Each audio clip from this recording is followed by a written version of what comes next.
बिस्मिल्लाहिर्रहमानिर्रहीम। अस्सलाम वालेकुम। पॉलिटिकल इकोनॉमी का प्रोग्राम दादा पोता शो लेकर आपकी खिदमत में हाजिर। मैं हूं आपके साथ आपका मेज़बान वसीम अहमद। इस प्रोग्राम में दादाजी हमारे साथ हमारी रहनुमाई के लिए मौजूद होते हैं। कैलेंडर पारा 16 जुलाई साल 2020, इस्लामिक कैलेंडर पारा 24 ज़िक़त 1441 हिजरी, जबकि देसी कैलेंडर पर आज सावन की 1 तारीख साल 2077 बिक्रमी और आज जुमेरात का दिन। उसी पाक परवरदिगार के लिए तमाम तारीफें जो तमाम जहानों का रब है। नबी करीम सल्लल्लाहु अलैहि वसल्लम की ज़ाते अक़दस पर लाखों करोड़ों अरबों खरबों दुरूद सलाम। दादा पोता शो का बाकायदा आगाज हो चुका है। ब्रेक से वापस आएंगे तो दादाजी से खबरें सुनेंगे। अच्छी भरपूर नींद, हसीन ख्वाबों से सजी,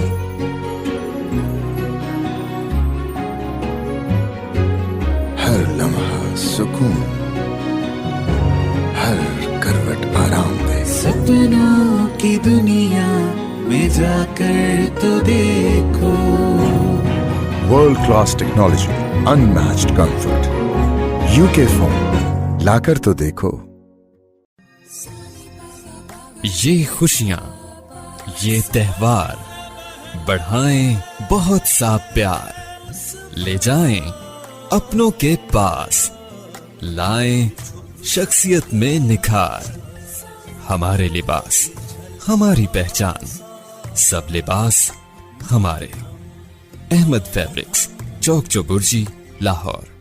national flour and general mill Punjab आटा के लिए चुनती है सोने जैसी सुनहरी गंदों और यकीनी बनाती है 100% ग़िज़ाइयत।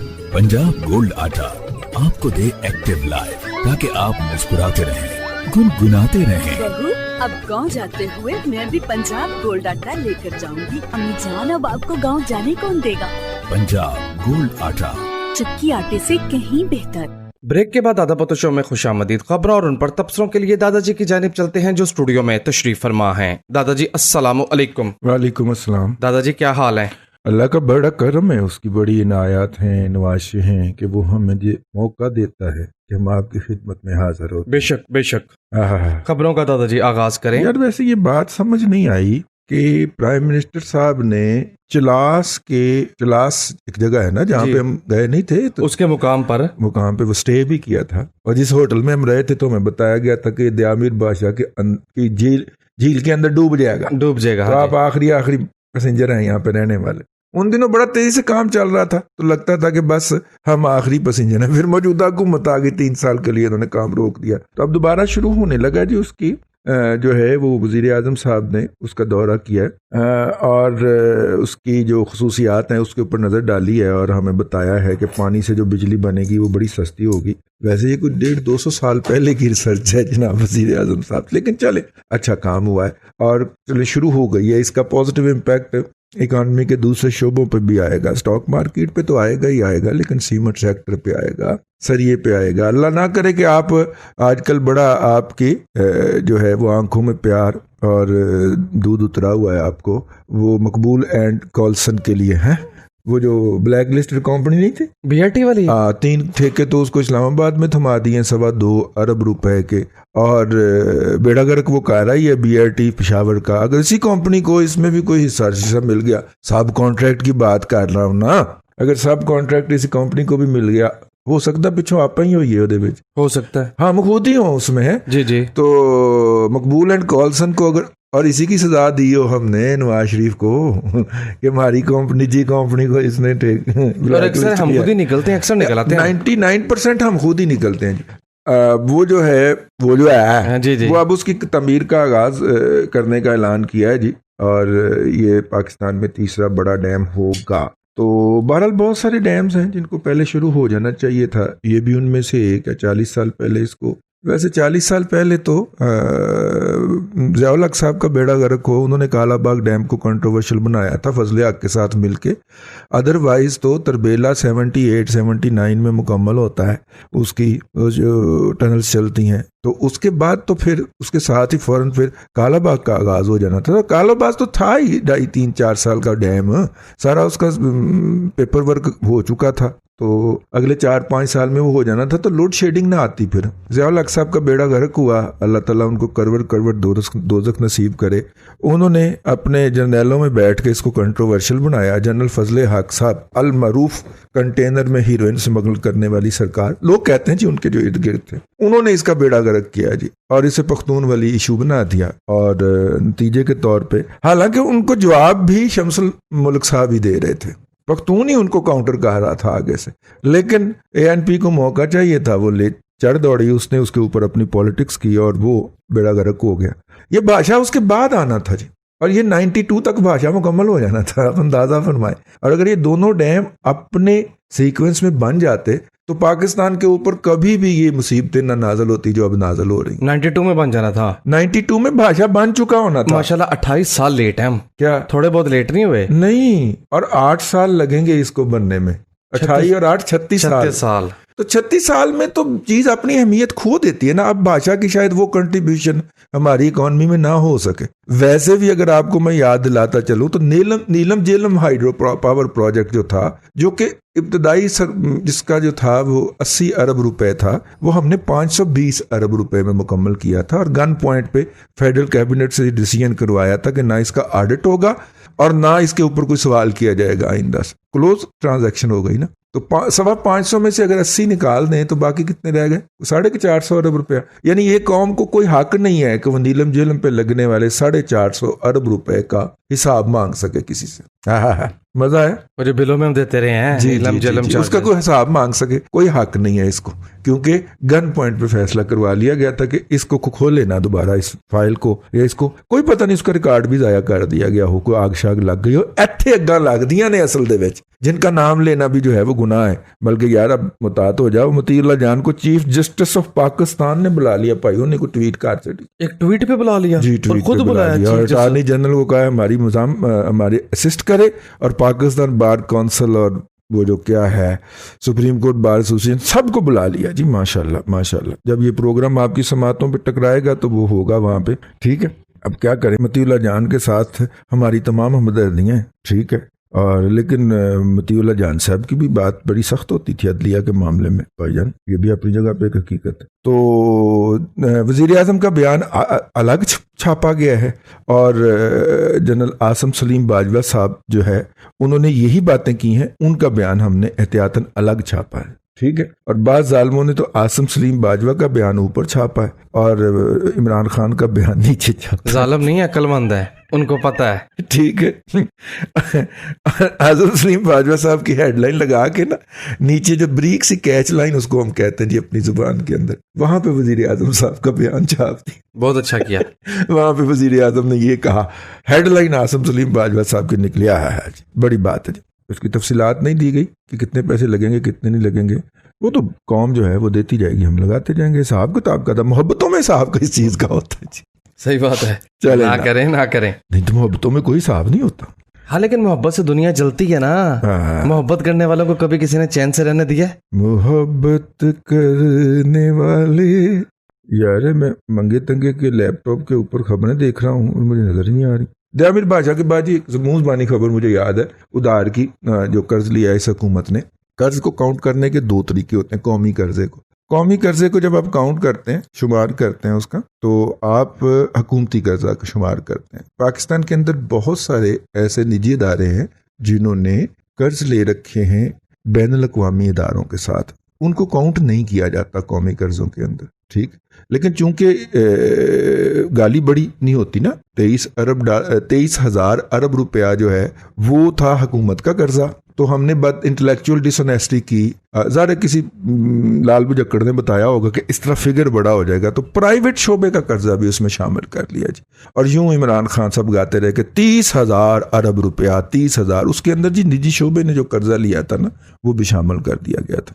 अब जाहिर है कि हम दोनों कंपैरिजन आपको बता देते हैं। जब मौजूदा हुकूमत तशरीफ लाई थी तो उस वक्त जो मजमूई कौमी कर्जा था हुकूमत का, हुकूमती कर्जा जो था वो 23,000 अरब रुपए था, और जब हम आपसे मुखातब हैं तो ये 34,500 अरब रुपया हो चुका है। उस वक्त था 23,300 और अब हो चुका है 34,500, यानी 11,200 अरब रुपया इस हुकूमत ने अपने पहले 2 माली सालों में 30 जून 2020 तक हासिल कर लिया है। इसमें मुल्की और गैर मुल्की कर्जा दोनों शामिल है। ठीक है। और अगर इसके अंदर तमाम कौमी कर्जे डाल के बात की जाए तो प्राइवेट शोबे के कर्जे भी डाल लिए जाए तो उस वक्त जब ये हुकूमत आई थी तो 30,000 अरब रुपए का कर्जा था। 30,000 से 100-200 ज्यादा ही था। ठीक हो गया। और इस वक्त जो है वो 43,000 अरब रुपए से मजमूई कर्जा क्रॉस करके जी 43,550 टू बी एग्जैक्ट। चलो 43,000 अरब 43,500 अरब रुपए से क्रॉस करके अब क्या है कि जितना इस कौम ने 71 साल में कर्ज लिया था, ठीक है, उसका 44% मौजूदा हुकूमत ने 2 सालों में ले लिया। मजा आया। 73 साल की तारीख में पहली मरतबा ये हुआ है। हाँ, ये यानी कि 71 सालों में जितना कर्ज लिया गया उसका 44% कर्जा लिया। अब 11,200 अरब रुपया इन्होंने 2 सालों में कर्जा लिया। ठीक हो गया। अब इसका थोड़ा सा तजिया करते हैं। हुकूमत कहती है कि हमने 2 सालों में 5,000 अरब रुपया कर्जा और कर्जे का सूद वापस किया। ओके, ठीक है। बाकी 6,200 अरब रुपया किथे गया? कहीं लगा हो, नजर आया हो? है कोई मोक्कल खा गए हों? किथे गया? कोई नजर आया? मोक्कल ही खा गए होंगे। हमें तो कहीं लगता नजर नहीं आया। इफ्तिताह तो अब हो रहा है ना दयामीर बादशाह डैम का। अब तो उस पे पैसे लगने हैं। अभी तो लगना शुरू होंगे ना, ठीक है ना। लेकिन आप 11,200 अरब रुपया जो है वो आपने कहां पे डाला? उसमें से 5,000 ठीक है कर्ज आपने खुद ही कहा है, उसका नहीं पूछते। बाकी 6,200 अरब रुपया कहां गया ये आपको पूछना चाहिए ना, ठीक है ना। वो तो आप खा गए, हम तो कहेंगे आप खा गए, ठीक है। आप खा गए या आपको लाने वाले खा गए और इसीलिए शायद आपको लाया गया था। अहमियत नहीं एक मरीज जेड़ा है जिसको 15 दिन के लिए आप बदबूदार चावल, तड़के वाले 2 गले हुए केले देते हैं, ठीक है, और कहते हैं इसमें 25 लाख रुपया लग गया। और बबांगे दोहल सुप्रीम कोर्ट में जाके कहते हैं, और अगों भी चुप कर जाते हैं, देखते ही नहीं, ठीक है ना। जब ये इस तरह के काम हो रहे हैं तो हो सकता फिर भी वाकई 6,200 अरब रुपया लग गया होना, कितना कितने तो लगा होना। इस तरह के किसी काम पे लग गया होगा यार। 25 लाख एक बंदे पे लगा हो। लाहौर में अस्पताल बनाया है एक्सपो सेंटर के अंदर, ना वहां पे किराया दिया है, ना बिजली का बिल दिया है, ना पानी का बिल दिया। एक्सपो सेंटर की अथॉरिटी पिट रही है साढ़े पैसे दो, वो भी नहीं दिया। 90 करोड़ रुपया लग गया उस अस्पताल के ऊपर। कमाल ही हो गया, ठीक है ना। ये जो शुगर स्कैंडल, दवाई स्कैंडल, ये सारे स्कैंडल इनको भूल जाएंगे आप। जरा ये खुलने तो जरा डाटा तो सामने आने दे। कोरोना स्कैंडल आएगा। कोरोना स्कैंडल बहुत बड़ा स्कैंडल, ठीक है ना। इसने दौड़ना है अब डॉक्टर जफर मिर्जा ने पाकिस्तान से। बहुत बड़ा स्कैंडल है कोरोना स्कैंडल। ले जनाब, खैर हम तो है ही बदखा। अच्छा, एक और भी खबर थी मेरे पास, मैंने सोचा था हाँ एक बात की वजाहत जी कल वाले प्रोग्राम के अंदर हमने किया था। वो जब हमने चाह बहार का जिक्र किया था, वो चाह बहार बंदरगाह से इंडिया नहीं निकल रहा जी। चाह बहार बंदरगाह के अंदर तो वो रहेगा, लेकिन चाह बहार से लेके और सेंट्रल एशिया को वाया अफगानिस्तान जिस रेलवे ट्रैक से मुंसलिक करना, सड़क बन गई हुई है, लेकिन जिस रेलवे ट्रैक से मुंसलिक करना है उस मंसूबे से इंडिया को ईरान ने बाहर निकाल दिया, ठीक है। और उसकी जगह चाइना आ गया। वजह क्या है? दुनिया भर के अंदर रेलवे के ट्रैक बिछाने और ऑपरेशन करने की जो महारत इस वक्त भारत के पास है, वो भारत कह रहा हूँ, चाइना के पास है, वो दुनिया के किसी मुल्क के पास नहीं है। तो ये बात तो बहुत पुरानी हो गई। खुशनूर बाजवा साहब ने हमें ऑस्ट्रेलिया से बताया था कि जो है वो ऑस्ट्रेलिया ने अपना पूरा जो रेलवे का निज़ाम है ना, उसकी वजारत ही खत्म कर दी, ठेके पे दे दिया चीन को। वो उसको चीन को ठेके पे दे दिया। आप एक निजी कंपनी के तौर पे इसको ऑपरेट करें और किल द वेव, मौजे मारें, और पूरे ऑस्ट्रेलिया के अंदर वो रेलवे ट्रैक बिछाते फिर जी। और ऑस्ट्रेलिया कितना बड़ा है उसका आप अंदाजा कर, पूरा बराज़म है, ठीक है। तो ये मैंने कहा वजाहत कर दी जाए, मतलब कि वो उससे नहीं निकल रहा। लेकिन ये बात आपको याद रखनी चाहिए कि ये जो रेलवे ट्रैक है, ये इंडिया ने क्यों निकलना पसंद किया? क्यों? ये एक किस्म का अनडिक्लेयर्ड अनाउंसमेंट है कि अफगानिस्तान के अंदर जो हुकूमत आ रही है वो इंडिया की दोस्त नहीं है, ठीक है ना। तो वो मंसूबा तो पहले भी उनके हाथों से निकल जाना था। तो किसी ऐसी कुव्वत के हाथ में ये मंसूबा जाए जिसको तालिबान ना कर सके, और ज़ाहिर है वो चीन है। तो ज़ाहिर है वो चीन है। चीन भी इस वक्त अफगानिस्तान से सबसे ज्यादा मादनियात निकाल के ले जाने वाला मुल्क है, लम्हा मौजूद में भी। ठीक है, हालांकि उनकी हुकूमत नहीं आई अभी, लेकिन अगर उनकी हुकूमत मुस्तकबिल में आती है तो चाइना उनके लिए बेस्ट नेगोशिएटर साबित हो सकता है। कहीं चाबहार जो अपनी गवादर पोर्ट है उसका रिप्लेसमेंट के तौर पे तो रिप्लेसमेंट तो वो कभी भी नहीं हो सकती। चाबहार जो है वो तो डीप सी पोर्ट है ना, तो वहां पे तो छोटा जहाज भी जो है वो तब लगता है जबकि वो चांद निकला होता है, जवार भाटा जब होता है और पानी चढ़ा होता है समुद्र का। पोर्ट है या नहीं? 2.5-3 पोर्ट का वो डीप सी पोर्ट तो कभी हो ही नहीं सकता ना। नहीं है, वो नहीं, गवादर है। डीप सी करने के लिए उसके अरब हाथ डॉलर लगेंगे उसके ऊपर, उसको समुद्र को ड्रेजिंग की जाएगी, उसकी सतह को खोदा जाएगा, ठीक है, 8-9 मीटर खोदना पड़ेगा। वो बड़े पैसों का काम है, लागत का काम है। फिर चैनल को भी, जो जहाज वहां तक मदर वेसल जाना है उस चैनल की भी ड्रेजिंग करनी पड़ेगी। तो इसलिए वो डीप सी पोर्ट ना है, ना होगा, कभी ना हो सकेगा। ठीक हो गया।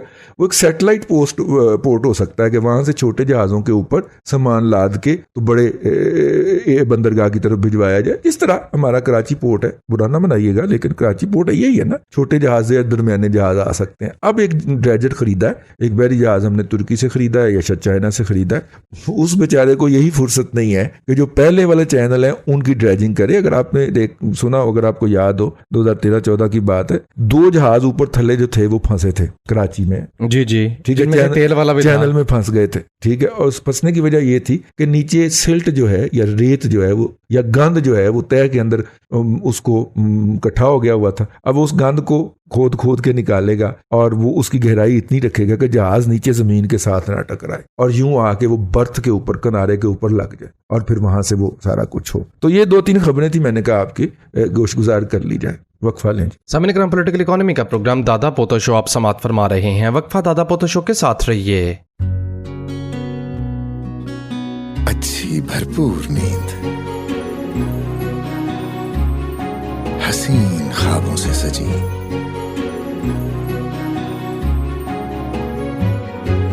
हर लम्हा सुकून, हर करवट आराम दे। सपनों की दुनिया में जाकर तो देखो, world class technology, unmatched comfort, UK phone लाकर तो देखो। ये खुशियां, ये त्योहार बढ़ाएं बहुत सा प्यार, ले जाएं अपनों के पास, लाएं शख्सियत में निखार। हमारे लिबास, हमारी पहचान, सब लिबास हमारे। Ahmad fabrics, Chowk Chauburji, Lahore. National flour and general mill Punjab आटा के लिए चुनती है सोने जैसी सुनहरी गंदों और यकीनी बनाती है 100% ग़िज़ाइयत। पंजाब गोल्ड आटा आपको दे एक्टिव लाइफ, ताकि आप मुस्कुराते रहें, गुनगुनाते रहें। बहू, अब गांव जाते हुए मैं भी पंजाब गोल्ड आटा लेकर जाऊंगी। अम्मी जान, अब आपको गांव जाने कौन देगा? पंजाब गोल्ड आटा, चक्की आटे से कहीं बेहतर।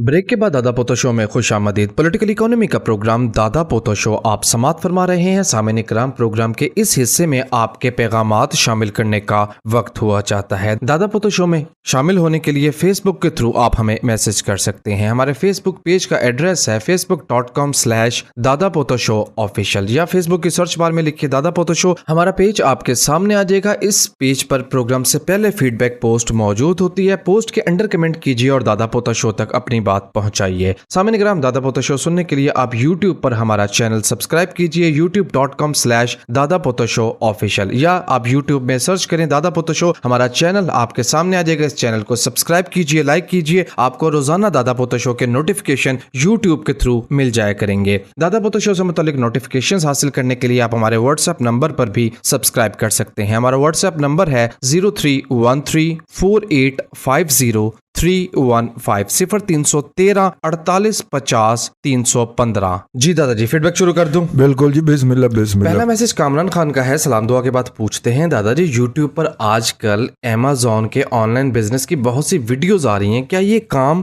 काबिले एतमाद है? उन वीडियोस को आपको देखना जरूर चाहिए, ठीक है ना, उससे आपको बेसिक आइडिया हो जाता है। ज्यादातर इनमें से काबिले एतमाद नहीं होता, ठीक हो गया ना। लेकिन उसे देखना जरूर चाहिए जी। और अमेजोन के काम में पाकिस्तान से लिमिटेशन बहरहाल मौजूद हैं कि वो ट्रांजैक्शन पेपॉल वगैरह ये वो है, वो तो नहीं होती ना हमारे यहाँ से, दुबई से करना पड़ती है आपको। अमेजोन का एक तरीका वारदात ये भी है कि जो सामान होता है आपका वो अमेजोन के गोडाउन में होता है, उस पर रोजाना के कुछ सेंट पड़ रहे होते हैं। अच्छा। माल जितना लेट बिकता है आपका मुनाफा उतना कम होता जाता है। बहुत से लोग अपना माल छोड़ के भागते हैं और फिर उनको अमेजोन बेचता है 100% प्रॉफिट पे, क्योंकि उसे सामान फ्री पड़ जाता है। हाँ, इसलिए दराज.com वगैरह के ऊपर देखें ना आप, अली बाबा से कोई नेगोशिएशन करें ना। जी। मोहम्मद असगर पूछते हैं, दादाजी 10 मरले का घर बैंक से लोन लेके बनाना चाह रहा हूँ, रहनुमाई करें कि क्या ये दुरुस्त रहेगा? हाँ, अगर आपके पास जो है वो जमीन अपनी है,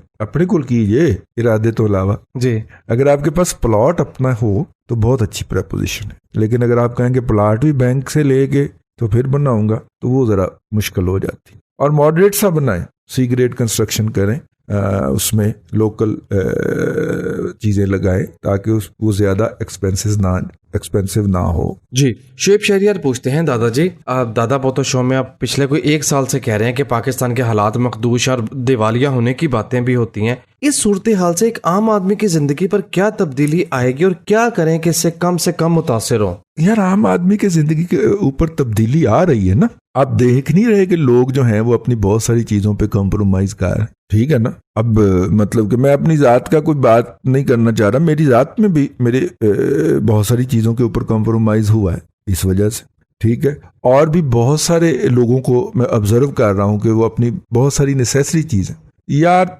कैंसर का मरीज जो है बेचारा, उसने दिहाड़ी में जो 3 वक्त दवाई खानी थी वो 1 वक्त की दवाई पे आ गया। इस तरह कंप्रोमाइजेस होते हैं। वो सर्वे तो सबने पढ़ ही लिया कि 21 लाख पाकिस्तानियों ने अपनी अशिया बेची हैं अशिया खुर्दोनोश लेने के लिए। और ये सिर्फ शहरी इलाकों का सर्वे है, देहाती इलाकों की बात नहीं हो रही, क्योंकि कोरोना की वजह से जो कंस्ट्रक्शन इंडस्ट्री बंद हुई है या दूसरी जो इंडस्ट्रीज बंद हुई हैं, उसके नतीजे में लोग बेरोजगार होकर जो गाँव वापस गए हैं, अपने देहातों को, शहरों को जहां से वो आए हुए थे काम करने, वो वापस गए ना। और मतलब कि 20 लाख लोग हैं ऐसे जो ये इस सूरत में वापस गए, ठीक है ना। तो उन्होंने जाके वहां पे अगर घर में सर्वाइवल लिया होगा तो कोई चीज बिकी होगी तो सर्वाइवल हुआ होगा ना, बैठ के खाना था। इसलिए मखदूश हालात, ये लोगों की जिंदगियों के ऊपर ऐसे मंतबक होते हैं ना ये हालात। आप फिगर जितने मजे अच्छे बताते रहे, गुडविल की खबर, यानी अंदाजा करो फील गुड की खबरें जो हैं वो हुकूमत के आने के 2 दिन बाद शुरू हो जाती हैं, इन्होंने 2 साल बाद शुरू की हैं। आजकल वो थथा नहीं है, कामरान खान, हाँ जी, ठीक, हम प्यार से उसको थथा कहते हैं। लोग जुबान की लुकनत का शिकार होते हैं, ये ज़हनी लुकनत का शिकार है। मजाक में कह रहे हैं हम, ठीक है। तो कामरान खान साहब जो हैं वो आजकल रोजाना आके बताते हैं और मैं हंसता हूँ आगे से कि जनाब KPK में से तेल निकल आया। अब ज़ाहिर मुझे क्या कहने की जरूरत है कि यार ये 3 साल पुरानी डिस्कवरी है, बंद करके रखी हुई है और अब भी बंद ही रहेगी, क्योंकि उस तक रसाई बड़ी मुश्किल है, उस तक पाइपलाइन नहीं बिछाई आप लोगों ने जो कि बिछनी चाहिए थी। और वो है भी थोड़ा सा दादाजी, तेल का खतरा ही नहीं है। हाँ, और वो होगा ज्यादा से ज्यादा कितना, 150 barrel per day, 500 barrel per day, हद हुई तो $1000 पर। इंपोर्टेड सस्ता पड़ता है उससे। और जब आप उसके लिए इंफ्रास्ट्रक्चर बनाने की बात करते हैं तो आपको पता चलता है कि इंपोर्टेड सस्ता है। तो वो ना 4-5 साल से वो डिस्कवरी हो चुकी हुई है, उसे बंद करके हमने रखा हुआ है कि जब हालात बहुत मखदूश हो गए तो चलाएंगे। बलूचिस्तान में बहुत सारे, सिंध के अंदर बहुत सारे जो हैं, आप अगर बात करें तो वो जो एंग्रो फर्टिलाइजर है उसका मुनाफा कब शुरू हुआ है? इस तरह का एक अबंडेंट कुआं था जिसको बंद कर दिया हुआ था, इन्होंने उस अबंडेंट कुएं से पाइपलाइन बिछा के इधर ले आए। वो जो थोड़ी बहुत गैस निकलती थी उसमें से, जिसकी कमर्शियल वायबिलिटी नहीं बनती थी, वो उन्होंने कुआं ले लिया ना, बल्कि एक से ज्यादा ही है शायद, पता नहीं मेरे ज़हन में क्यों ये आ रहा है, ठीक है। तो अब वो उनकी वायबिलिटी निकल, गैस का कुआं, हाँ, वो छोटा सा था 50 mm CFD के कुछ, मतलब, लेकिन उनके लिए तो बहुत था। हाँ, इंडस्ट्री चल सकती है उससे। एक इंडस्ट्री तो चल, मुल्क नहीं चल सकता, मतलब मुल्क क्या सिस्टम भी नहीं चल सकता, मोहल्ला नहीं चल सकता, शहर नहीं चल सकता, ठीक है। तो वो यहां से गए हैं जी ऊपर को, ठीक है। तो इसलिए यार क्या बंदा हर चीज को डिनाई करने बैठे, ठीक है यार, कोई हमसे पूछेगा तो हम उसे हकीकत बता देंगे, वरना इस तरह की बातें करने से खल्ले ही पड़ते हैं ना, बंदा पकड़ा ही जाता है, फिर ये चुक के ले जाती, वो मतीला जानू ले गए जी, सीधे ही कोर्ट ने बुलाया। आओ। मुदस्सिर शेख पूछते हैं, दादाजी दादा पोता शो सुन के जो इम्प्रेशन जनरेट हुआ है वो ये है कि क्या अपनी सेविंग डॉलर में कन्वर्ट कर लें? कतन नहीं, मैं ये बिल्कुल बात आपसे नहीं कर रहा, लेकिन अपनी सेविंग को मौजूदा हालात में आप डॉलर की बजाय ना, डॉलर भी तो गिर सकता है ना यार, मतलब लोग नॉर्मली ये करते हैं कि उसे एसेट्स में कन्वर्ट कर लेते हैं। पाकिस्तान का जो बड़ा बिजनेसमैन है, छोटा तो रगड़ा गया ना, ठीक है, दरमियाना जो है वो आ गया गोडे गोडे, तो लेकिन जो बड़ा बिजनेसमैन है वो बहुत तेजी से तरक्की की है उसने। और उसने सबसे पहले बड़े बिजनेसमैन ने, जो बड़े ग्रुप ऑफ इंडस्ट्रीज हैं, बड़े बड़े ब्रांड है, उन्होंने क्या किया, उन्होंने धड़ाधड़ अपने इसको ना एसेट्स में कन्वर्ट किया। और हमारे यहाँ जो मैं ये उम्मीद लगा के बैठा हुआ हूं ना कि रियल स्टेट के अंदर बूम आना है, वो इस वजह से भी है। उसकी एक वजह कि हमारे बड़े बिजनेसमैन ने थोक के हिसाब से रियल स्टेट के अंदर पैसा डाला है, ठीक है ना। सुना गवादर में भी आजकल कोई अंडर द टेबल कोई गेम हो रही है, कुछ जमीन बताएंगे आप उसके ऊपर एक वीलॉग करेंगे टोटल। ओके, सुना वहाँ गेम होनी है, गेम होनी है जी, घुस गए ना वो। अच्छा, उनका बच्चा हम खाएंगे। सीपैक अथॉरिटी हमने बनाई किस लिए और हमें आता भी सिर्फ प्रॉपर्टी का ही काम है, तो प्रॉपर्टी में स्पेकुलेशन होगी। नहीं दादाजी, हमने बच्चा ही खाना है, आपको फेयर प्ले नहीं मिलता। नहीं, हमें आता ही नहीं कोई दूसरा काम। देखिए ना, जब तक पाकिस्तान की खारजा पॉलिसी जो थी वो सिविलियन हाथों में थी और इधर से डेपुटेशन पे डीजी बन के कोई नहीं जाता था दफ्तर खारजा में, है ठीक है ना, रिटायर्ड या हाजिर सर्विस जर्नैल नहीं जाता था उधर डीजी बन के, ठीक है। तो उस वक्त तक हमने चाइना के साथ डिप्लोमेसी की। पाकिस्तान के डिप्लोमेट दुनिया के टॉप डिप्लोमेट समझे जाते थे। बहुत सारी करारदादें जो यूएनओ के अंदर अप्रूव हुई वो पाकिस्तान के डिप्लोमेट ने ड्राफ्ट की। कोई भी मसला आ जाना ना तो कहा जाना कि यार वो आगाशाही को बताओ, ये अक़वाम मुत्तहिदा की बात कर रहा हूँ, उससे पूछो कि इसकी ड्राफ्टिंग कैसे करनी। रेजोल्यूशन की ड्राफ्टिंग जो पूरी दुनिया का एक अनडिक्लेयर्ड कानून बनना होता था, वो हमारे आगाशाही या साहबजादा यकूब खान तो खैर नहीं, लेकिन आगाशाही और उससे पहले जो लोग थे वो लिखा करते थे। अल्हम्दुलिल्लाह अब हमारे दफ्तर खारजा का ये लेवल हो गया है, ठीक है ना, कि दफ्तर खारजा की तर्जुमान को ये नहीं पता होता कि आज यौम शहदाए कश्मीर है, यार आज मैं इंडिया के साथ ट्रेड खोलने की अफगानिस्तान की खबर ना दूं, कल दे दूंगी। ज़हनी लेवल सुकड़ता इतना रह गया हुआ है। वो ताला कासमी का एक अफसाना है ना, वो जिसके अंदर जिन मिल जाता है, ठीक है ना, तो और कुछ नहीं होता, जिन को घर के कामों पे लगा देते हैं। तो जिन जब मिलता है, निकलता है बोतल में से, तो उसका कद होता है कुछ 40 फुट ऊंचा, तो कुछ 20 साल गुजरते हैं तो वो घिसता जिन जो है ना वो 2.5 फुट का रह जाता है। सही है। सब्जी ला दे, दही ला दे, नमक मिर्च ला दे, इसी काम पे उस जिन को लगा के जिन का बेड़ा ही गर्क कर देते हैं। जिस तरह आजकल हमने मुवक्किलों को नहीं लगाया, फलाने सियासतदान के घर जाके आग लगा, ये कशाना वाली खतून है इसके घर जाके आग लगा, ठीक है ना, और मतलब मारना नहीं बस डराना है। तो आजकल हमने जिन्हों से ये काम लेने शुरू किया, मुवक्किलों से। ठीक हो गया, समझ कर लो मतलब कि ना लेदा के, लेकिन अब सारी बातें मैं खोल के बयान करूंगा तो मैं खुद बंद हो जाऊंगा। तो मेहरबानी है, मतियुल्लाह जानदा अशर याद रखो। आगे चलो जी। तलहा मिराज का मैसेज है, आए पहुंच गया जी। सलाम दुआ के बाद कहते हैं, इसमें से इन दोनों में से कौन सी बात या कौन सा स्कूल ऑफ थॉट आप दुरुस्त समझते हैं? पहला, मिनॉरिटीज यानी अकलियतों के लिए रखे हुए पैसे अपने पे खर्च कर लेना। दूसरा, मुसलमानों के टैक्स के पैसे से मंदिर बनाना। स्कूल ऑफ थॉट कौन सा दुरुस्त है? दोनों ही दुरुस्त नहीं है, दोनों ही गलत है।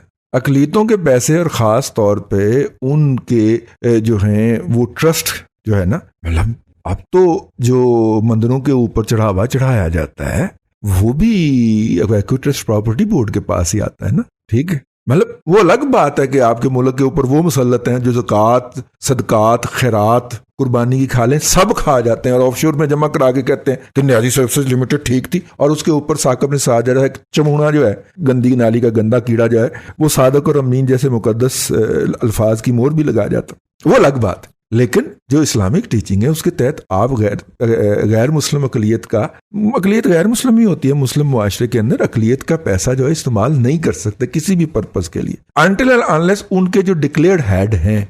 और बुनियादी तौर पे वैक्यू ट्रस्ट प्रॉपर्टी बोर्ड जो है वो तो उनकी इबादत गाहों की टेक केयर करने के लिए है ना, उनकी वक्फ प्रॉपर्टी से जो इनकम आती है वो उनसे उनकी इबादत गाहें और उनके लोगों को वजीफे दे, उनकी प्रमोशन करे, यही है ना उसका पर्पस। बिल्कुल ऐसे ही है। और दूसरी बात यह है कि हमारे जो उलमा और फुकहा जो हैं वो तो खैर बड़े एक्सट्रीमिस्ट हैं, लेकिन गामदी साहब जैसा जो लिबरल आदमी है वो भी ये कहता है कि मुस्लिम रियासत का जो बैतुल माल है वो मुसलमानों की वेलफेयर के लिए है, ठीक है। वेलफेयर के लिए तो वो खैर सारे पाकिस्तानियों की रियासत के बशिंदों की वेलफेयर के लिए है, but when it comes to construction of a worship place तो उनका अपना मजहब, अकलियत का मजहब इजाजत नहीं देता कि आप मुसलमान जो हैं उसके लिए डोनेशन दे। मतलब टू बी वेरी फ्रैंक, ये कोई सर सैयद अहमद की अलीगढ़ यूनिवर्सिटी नहीं बन रही, ये इबादत गाह बन रही है भाई। इसको अपने पे ले लें, आप गैर मुस्लिम के पैसे से मस्जिद बनाएंगे? सीधी सी बात, नहीं बनाएंगे, नहीं बनाएंगे। ठीक है,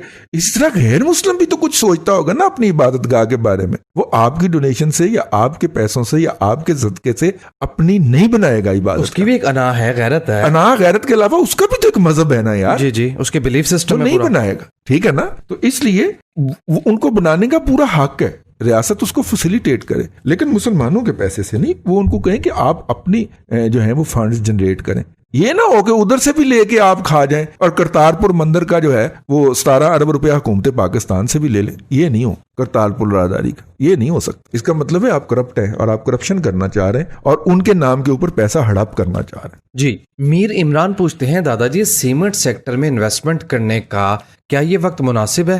यार मेला लुटिया गया यार अब, ठीक है ना। मैंने एक वीलॉग बनाया था आज से 1.5-2.5-3 माह पहले, और मैंने उसमें अंदर कहा था कि कंस्ट्रक्शन सेक्टर के रिलेटेड जितने भी शेयर्स हैं उनके अंदर इन्वेस्टमेंट करनी चाहिए। स्टॉक मार्केट हर सेकंड बदलती हुई गेम है।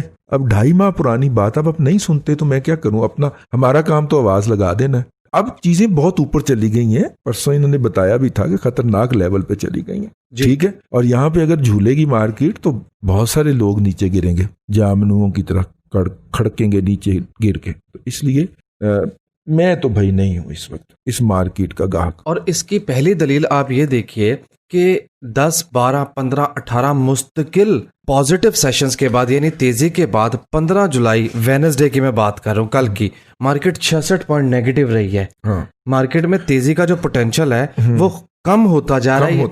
मार्केट को साह लेना पड़ रहा है ऊपर जाने के लिए, सांस टाइम कंज्यूम। मार्केट सांस ले रही है खड़ी होके। देखे ना, आप बंदे का अगर इशारा समझे ना, अगर आप पहाड़ी चढ़ रहे हैं और एक लेवल पे जाके आप कहते हैं ठहर जा यार थोड़ी देर मैंने साह ले लेने, इसका मतलब सांस फूल गया है ना। अब आपके ऊपर जाने की पोटेंशियल कम होता जा रहा है ना। अब रफ्तार भी कम होगी, टाइम भी ज्यादा लगेगा, टाइम भी ज्यादा लगेगा और हिम्मत भी करनी पड़ेगी।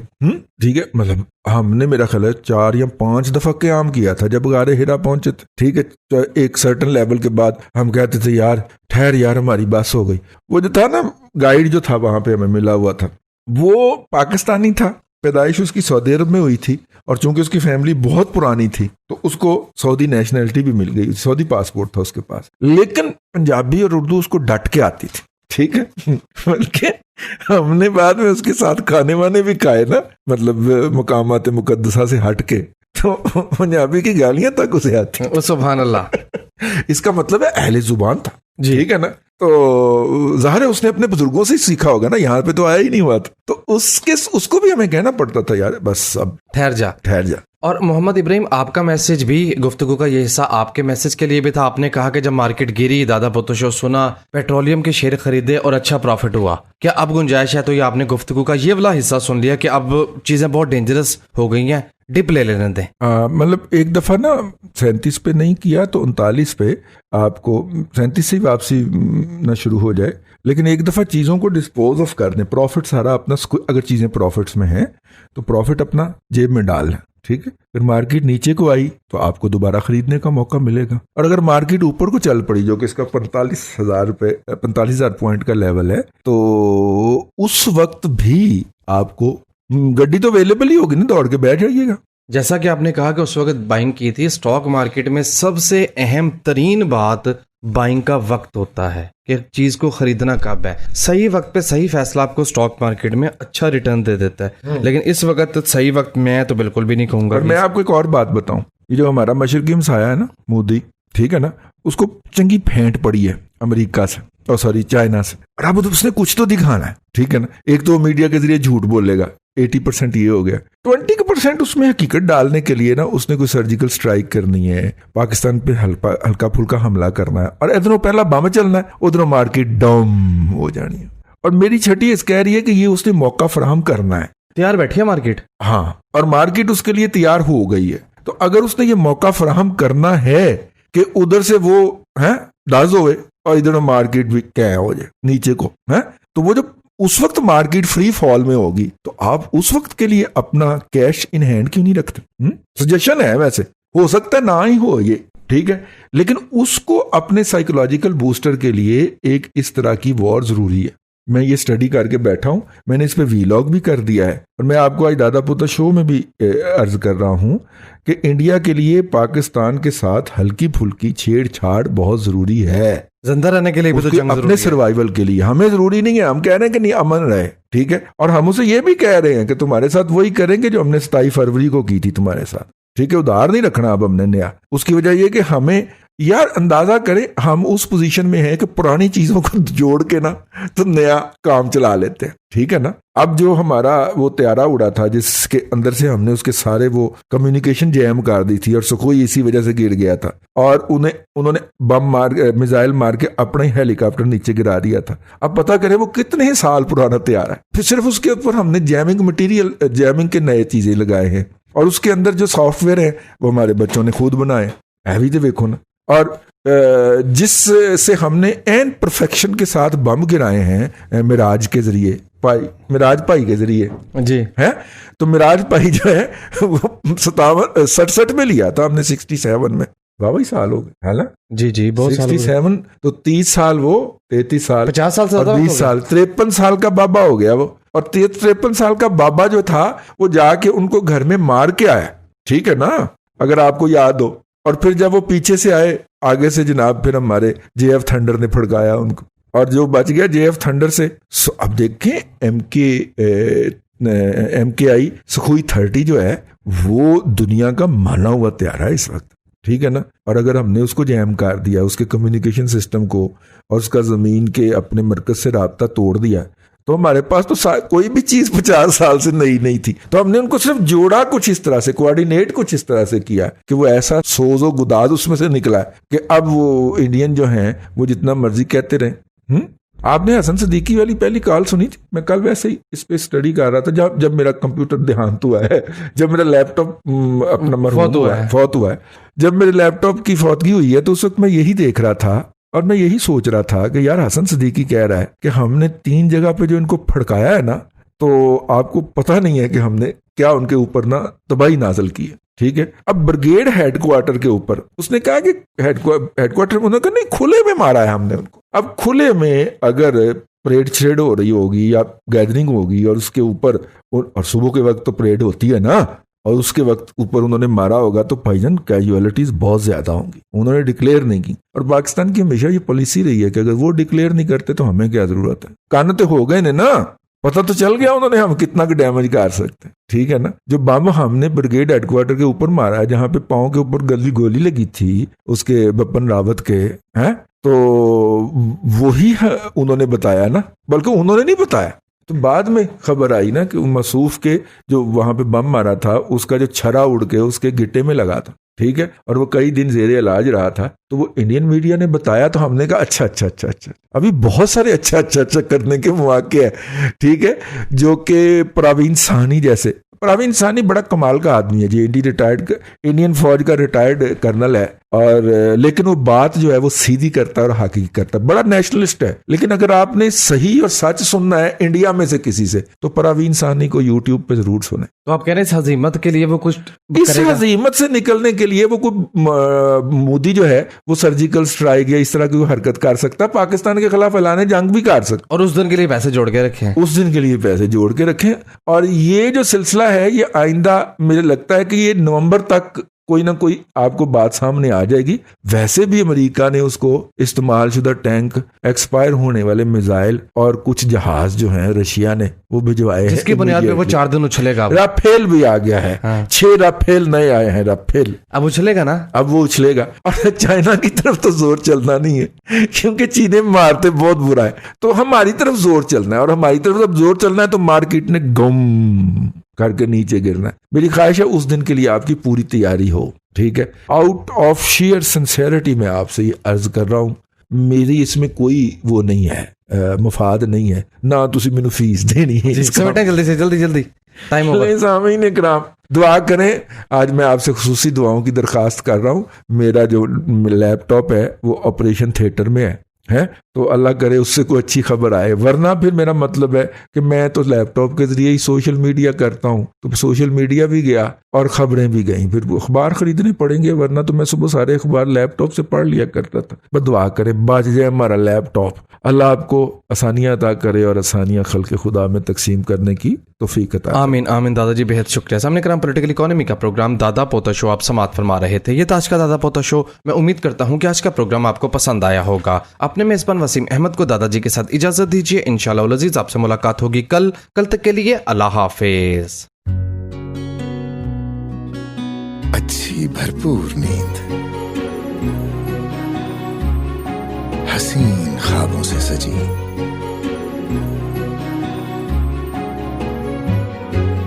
हर लम्हा सुकून, हर करवट आराम दे। सपनों की दुनिया में जाकर तो देखो, world class technology, unmatched comfort, UK phone लाकर तो देखो। ये खुशियां, ये त्योहार बढ़ाएं बहुत सा प्यार, ले जाएं अपनों के पास, लाएं शख्सियत में निखार। हमारे लिबास, हमारी पहचान, सब लिबास हमारे। Ahmad fabrics, Chowk Chauburji, Lahore. National flour and general mill Punjab आटा के लिए चुनती है सोने जैसी सुनहरी गंदम और यकीनी बनाती है 100% ग़िज़ाइयत। पंजाब गोल्ड आटा आपको दे एक्टिव लाइफ, ताकि आप मुस्कुराते रहें, गुनगुनाते रहें। बहू, अब गांव जाते हुए मैं भी पंजाब गोल्ड आटा लेकर जाऊंगी। अम्मी जान, अब आपको गांव जाने कौन देगा? पंजाब गोल्ड आटा, चक्की आटे से कहीं बेहतर।